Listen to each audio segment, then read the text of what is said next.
Good morning বন্ধুরা, তোমরা সবাই কেমন আছো? আশা করছি সবাই ভালো আছো, আর আমিও ভালো আছি মোটামুটি। আর দেখো, সবুজে সবুজ পরিবেশটা দেখতে কিন্তু খুব ভালো লাগে, আর এই পরিবেশটা দেখতেও কিন্তু খুব ভালো লাগছে, খুব সুন্দর লাগছে।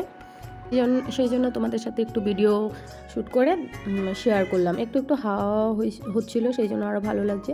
আর এদিকে আমার মেয়ের কাণ্ড দেখতে পারবে, কি করছে ও। এগুলো দেখো, সব কাপড় চোপড় সোফা থেকে নামিয়ে নিয়েছে, আর এখানে ও উপরে উঠে বসে আছে, একদম উপরে উঠে যায়। তো ভয় লাগে, খুব ভয় লাগে। একটা জুতো পরে বসে আছে। তো এটা হচ্ছে আগের দিনের কিছু ভিডিও শ্যুট করা ছিল। তো পরের দিনকে আসছি। পরের দিনকে হচ্ছে আমার ঠাকুমার বাৎসরিক কাজ।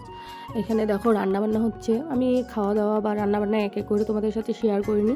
মাছের ঝোল, একটা ঘন্ট, নিরামিষ ঘন্ট, মুড়ি ঘন্ট, মাংস, আর এগুলোই ছিল। আর আরেকটা কী ছিল, ডাল, এগুলো ছিল।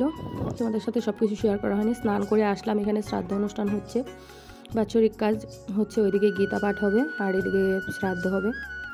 তো একটু শেয়ার করলাম। বারবার যেতেও পারছি না, কারণ মেয়ে আমাদের ঘরে ঘুমিয়ে আছে। এটা হচ্ছে আমাদের কাকুদের ঘরে কাজ হচ্ছে। আর এখানে দেখো বাবু ওরা যে পিণ্ডদান করার জন্য রান্না করতে হয়, বাবু আর ছোটো কাকু রান্না করছে, তারপর ঠাকুমাকে দেবে। আর এদিকে দেখো খাওয়া দাওয়ার শেষে সবারই খাওয়া দাওয়া হয়ে গিয়েছে, আমাদের ঘরের লোকে সবাই খাবে, তখন একটুখানি ভিডিও শ্যুট করেছি। আর এদিকে তারপরের দিনকে, এটা শ্রাদ্ধ অনুষ্ঠানের দিন না, এটা সকালবেলার পরিবেশটা আমার দেখতে ভালো লাগছিলো, ভাবলাম তোমাদের সাথে একটুখানি শেয়ার করি। আর এদিকে হচ্ছে আমাদের কাকুদের ঘরে যেতে হয়, এটা হচ্ছে আমাদের বাড়ি প্রথম, তারপর ছোটো কাকু বড় কাকুদের বাড়িতে যেতে হয়, সেটাই তোমাদের সাথে শেয়ার করলাম। কারণ পুরো ভিডিওটা তো মানে হোম টুর দেওয়া হয়নি, তো তাই ভাবলাম একটুখানি মিনি ব্লগেই একটু একটু শেয়ার করি তোমাদের সাথে।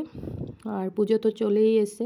তো চলো, আমার ভিডিওটা এই পর্যন্ত। তোমরা সবাই ভালো থেকো, সুস্থ থেকো, টাটা বন্ধুরা।